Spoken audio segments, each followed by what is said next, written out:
It took me a little over an hour to drive from Atlanta to LJ. I couldn't help but admire my wife's tenacity in driving that route every Saturday. I think the sex was good. Maybe, just maybe, it was more than that. I didn't know because I never asked her. I do know for a fact that Darlene dated Clayton Mankey at his cabin in LJ for over 6 months. We were very well known in the Atlanta social world because my wife was interested in charity work. She insisted that we attend openings, banquets, and fundraisers for anything that came up.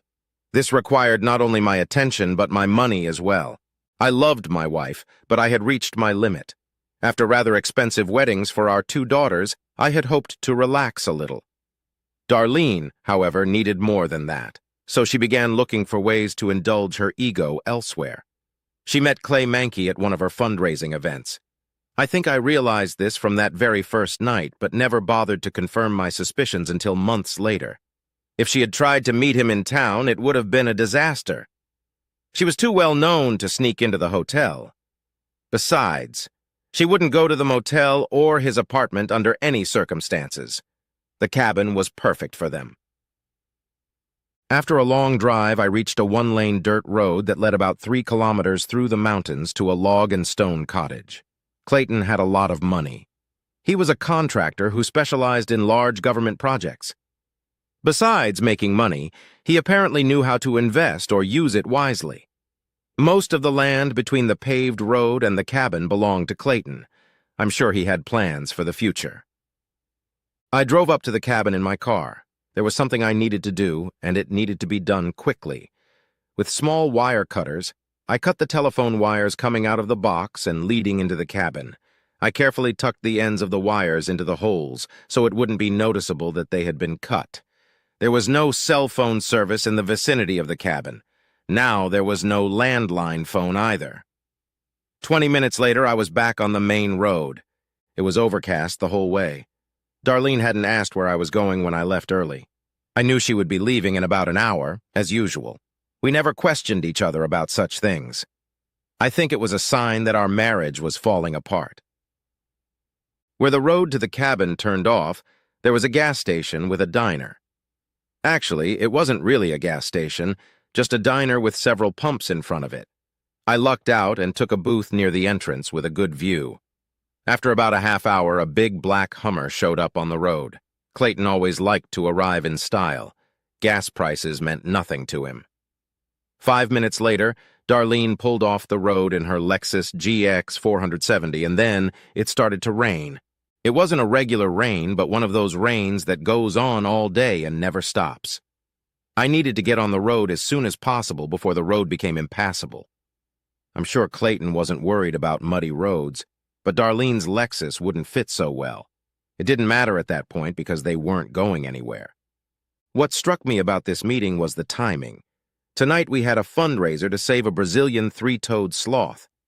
I'm pretty sure that's not what it was for, but it was something just as frivolous. She had been planning and preparing for over 3 months, but still found time to sneak out on the day of the event to see her lover. I have to admit that she did a great job organizing the event.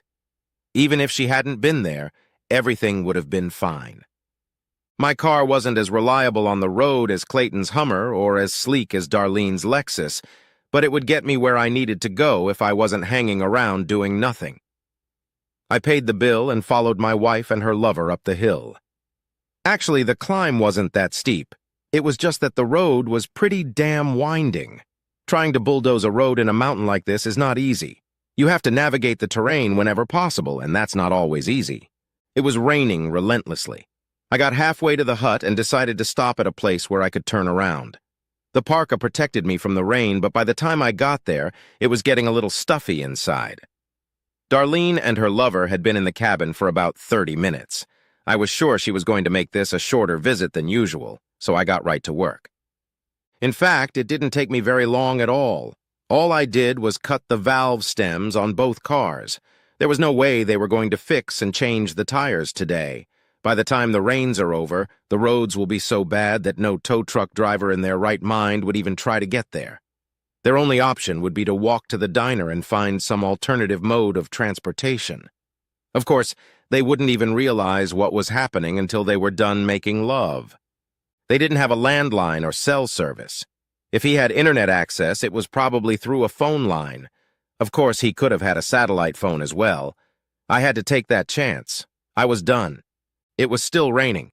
20 minutes later, I was on the 575 bus back to Atlanta. My prank had no real reason, but I just felt mean. Darlene and I had been together since college. I had moved to Atlanta from Pennsylvania to take a job at one of the most prestigious accounting firms in the state. In less than 10 years, I had my own accounting firm specializing in the food service industry. We handled accounting, payroll, taxes, and even retirement programs. Some of our clients went national, and we went with them. Our lifestyle grew along with the amount of money I was making. Sometimes I felt like I was having a hard time keeping up with everything. All was well until Darlene decided to improve her sex life. Of course, I could be wrong. Clayton was actually richer than me. I wasn't sure what Darlene was interested in, his money or his body. I had to admit that he was handsomer than me and seemed to be in better shape. I guess working on a construction site helps you be fitter than sitting at a desk all day. That son of a bitch had more hair than me. I mean, I haven't gotten to the point where I have to rebraid my hair yet, but it's not as thick as it used to be. I really didn't care why she did it. I just wished she hadn't. Tonight promised to be great. I couldn't wait to see if Darlene was coming or not. If she arrived before the end, she would be flustered and out of sorts. Like I said, there was no reason to do what I did. I got to the I-75 freeway and the rains were still coming down. I was going to leave Atlanta right after the party. All the arrangements had been made well in advance. 2 months ago, I sold the business for cash and a 20-year interest in the profits. 3 weeks ago, Darlene signed the papers to sell the house to a close colleague of mine. He was aware of my situation and was more than willing to handle any difficulties that might arise from the sale. He paid me $1 million in cash for a house that was worth 3 times that amount. Darlene thought she was signing papers to refinance the mortgage. There was no mortgage. The rest of my preparations consisted of closing accounts, credit cards, investments, and retirement policies. We had a few collectibles in our house that I had no problem selling beforehand. In leaving, I was going to take Darlene's jewelry with me. I wasn't going to leave her with $500,000 worth of goodies that I had bought. Clayton Mankey was another problem. In addition to being rich, he was well-connected both locally and throughout the state. Although he wasn't one of my clients, I had no problem getting data on my adversary. I assigned a small team of my best employees to gather what they could about his businesses. It was standard procedure for Clayton to win bids on government projects and make a decent profit. The big problem was that the ledgers didn't match. The school district project would cost them $3 million, but Mankey Enterprises would indicate they were only paid $2 million. Clayton was able to easily pocket $1 million, minus a few kickbacks. No one ever compared the two figures to each other. There was no way I was going to let Clayton get in trouble with state or local authorities, because they were just as guilty as he was. The IRS, however, was extremely interested. Not only were they planning to ruin poor Clayton, but they were going to reward me. At that point, I wasn't sure I could get it, but maybe if I was lucky, it would work out. By the time I got to Atlanta, the rains had intensified. I figured it would be another 2 or 3 hours before Darlene and Clayton realized their dilemma. I needed to get ready for the party. When I got home, the waiters and other party-goers were busy. Darlene had planned to invite over 200 people. Fortunately, the house was big enough to accommodate them. I just smiled and waved to the workers. They were professionals, and I had no intention of interfering. I stood under the hot shower for a long time and began to gather the last of my things. Darlene would miss her jewelry. I also cleaned out my personal safe. I was glad I had a small collection of gold coins. The Subaru was parked in the garage, so at least I didn't have to get wet while I loaded it up. The guests had hung long plastic slides all over the house. The day was drawing toward evening, but the lack of sunshine and abundance of clouds made it seem like night. It was pouring rain. By 5 o'clock, I was fully dressed in my evening tuxedo. My daughters and their husbands arrived early to make sure everything was going according to plan. They both asked where their mother was, and I just shrugged. When my phone rang, the first guests arrived. It was my loving wife. "Robert, I'm sorry, but I'm having some car trouble. I'll be home as soon as I can. Is everything all right? Where are you? I'll come and get you. No, no. Stay there with the guests. I'll try to get home as soon as I can. I'm so sorry. What happened to the car? That damn thing cost me over 50 grand. I expected the car to be reliable for that kind of money. I've already arranged for a service station to take care of it. You got nothing to worry about. Damn it, Darlene. Where the hell have you been? Robert, take it easy. It's not important. It's important that our guests are taken care of. There's no way she was going to tell me where she was or who she was with. Are you alone or is someone with you? I'm alone, but I'm fine. For God's sake, stop worrying about me. I'll be fine. Both my daughters were relieved to hear that their mother was okay. I smiled to myself as I pictured her walking from the cabin to the highway in the rain and mud. That rain had been sent by a heavenly angel. Darlene must have felt miserable at that moment. Miserable, soaked, dirty, and tired. About an hour later, the phone rang again. I had to apologize to my guests and go out into the lobby. Robert, what the hell is going on? I've submitted 3 different credit cards to the renter, and they've all been declined. I can't rent a car with a credit card. Why don't you just call a cab? An exasperated sigh sounded on the other end of the wire. It's too far for a cab. I don't want any trouble, Robert. I just need to know what to do about the credit card problem. I probably won't be able to solve it until Monday. Why don't you just go home with Clayton? There was silence on the other end of the line. I couldn't even hear her breathing. I waited a few seconds, and then I heard her hang up. She never answered my question. The evening went pretty well. The girls had to leave because of their babysitters. When Darlene walked in, there were still about 10 guests there. She looked terrible. Her hair was as disheveled and dirty as her clothes. The rain had washed away most of the dirt, but the red-brown stains remained. I stood, smiling with a mug of beer in my hand for the first time that evening. From the way she was walking, it looked like the heel on one of her shoes had broken. She kicked them off and grabbed a drink from one of the trays on the buffet table. You did it, didn't you, you bastard? I took a big sip of my beer and smiled. You're going to pay for this. I swear you're going to pay for it. Yeah. The waiters were busy trying to clean up when our last guests left. They looked at her, but strangely enough, no one said anything. I'm glad to see you made it home safe and sound. I stayed behind to let you know I was leaving. I couldn't have left if I wasn't sure you were okay. What do you mean, leaving? That's what it means. I sold the business, sold the house, and closed all my accounts. That's why your credit cards weren't working. Darlene threw the glass across the room. It shattered against the wall, much to the dismay of the janitors. You stupid son of a bitch. Remember, half of everything belongs to me. I'm not going to let you screw me over.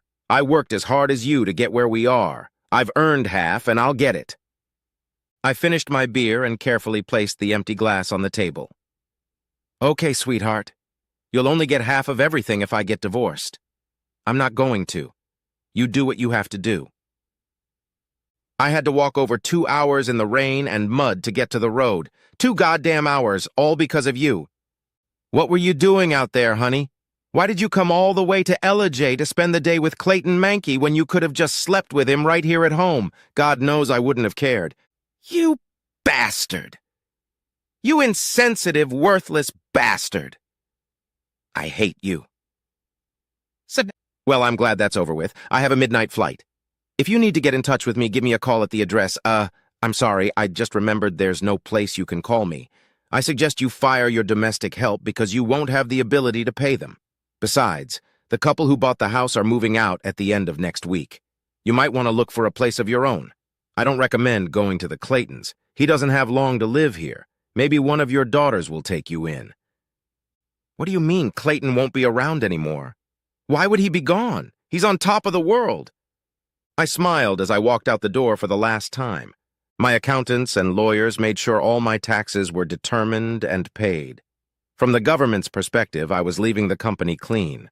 All I was interested in now was getting as far away from Darlene as possible. It wasn't that I didn't have anything to share with her, it was that I didn't want to share with her. I had a lot of options, but I decided not to choose. I made a list of places that interested me, and it seemed appropriate to check them all out. You could spend a year in each place. I decided to start with Belize and move on from there. After 5 years, I would have a pretty clear idea of where I wanted to live. I had a few people who were more than willing to keep me updated on how things were going back home. 2 weeks after I arrived in Ambergris Caye, I made a few phone calls. The first was addressed to my oldest daughter, Grace. "Dad, Mom is furious. Bet and I have tried to talk to her, but she refuses to explain anything to us. The only thing we've been able to get out of her is that you stole all her jewelry and left her without money or credit cards. She hasn't been home in the last few days. We don't know where she is." "Have you tried calling her?" "I think her cell phone was disconnected." "Uh-oh, that's right. I forgot. The house has all the utilities down, so that's probably why she's not there. She could be with Clayton." "Who the hell is Clayton?" "Oh, I'm sorry. I guess she didn't tell you. Clayton Mankey is your mother's lover." "Clayton Mankey? He's been all over the news the last few weeks. He's being hunted by the FBI and some other people. He was arrested once, but he made bail and disappeared. What's Mom doing with him?" "I'm not sure. It's either about sex or money. If he's missing, I'm guessing your mom is with him." I promised Grace I'd keep in touch with her and Bet. I made 4 more calls, and the information was the same. No one knew where Darlene was, and no one knew where Clayton was. It seemed obvious that they were together. Clayton could walk away from his business and still have enough money to live the rest of his life.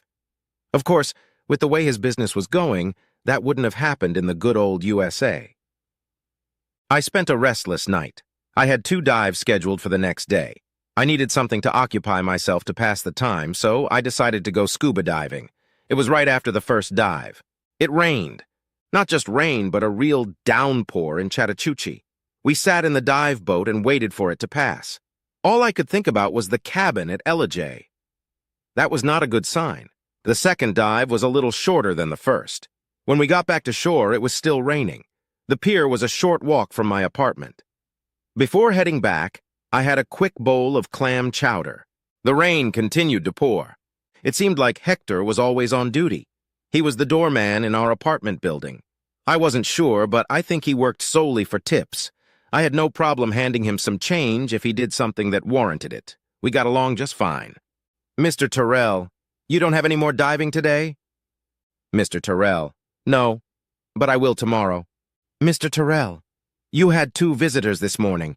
I told them you wouldn't be back until later this afternoon. I think they'll be back again." Now that was strange. No one knew I was here, and I hadn't made any friends since I arrived. "Do you remember their names, Hector?" "No, sir, but I did better than that." Hector took out his cell phone and pressed a few buttons. It was a great shot. They didn't pose for it and didn't seem to know he'd taken it. Clayton was wearing a Hawaiian shirt and Darlene was wearing a large straw hat with sagging brim. My wife and her lover found me and came to visit. It's amazing what a man can accomplish if he has enough money. I slipped Hector a 20 and headed for my apartment. I didn't have a lot of stuff to pack, so I had time to call the U.S. Embassy. They confirmed that they were indeed interested in Mr. Mankey. Not only was he wanted by the IRS, but the passport office wanted to know what documents he was using. He had to give up his passport to get out on bail. 20 minutes later, I was on my way to the San Pedro airport. The small airport suited me a little better. It rained the whole way. U.S. officials would be waiting for Clayton at the apartment. Extradition to the States was inevitable. They showed no interest in Darlene, so I assumed they would just leave her with no money or credit cards. I wondered if she had a return ticket. 2 days later, I was comfortably ensconced in my new villa in Phuket. I was afraid my life would be boring without a job and a family. I was wrong. It wouldn't be long before Darlene and Clayton would find out where I'd gone. This time, I'll be ready. I would also be vigilant. I had planned to take a walk on the beach to admire the sunset, but I had to change my mind. It was raining. It was the rain of Chattahoochee. It had been sent by an angel. I hoped Clayton was as smart as he seemed. It's interesting that he decided to take revenge when he could have just walked away. The next few years would be fun. I wanted to eat dinner, but I couldn't. It started to rain.